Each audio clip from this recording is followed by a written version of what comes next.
ছোট করে একটু ঘুরে আসতে চান, টুক করে একটু মন্দির ভ্রমণ করতে চান, তাহলে চলে যান বাঁশবেড়িয়ার হংসেশ্বরী মন্দিরে। দেবী হলেন দক্ষিণা কালিকা। দেবীর এই মূর্তি দেখে সত্যি আপনার মন ভরে যাবে।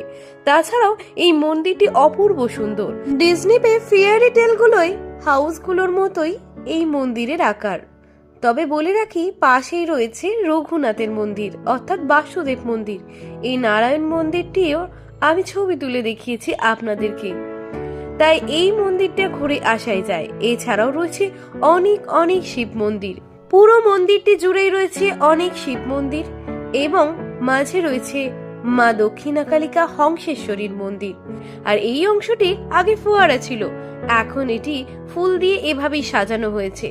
মূর্তিটির বাকি সমস্ত কথা জানতে হলে ওখানে অবশ্যই বই পাওয়া যায় এবং কিছু প্রস্তর ফলকও রয়েছে, সেখানে সমস্ত বিবরণ আছে।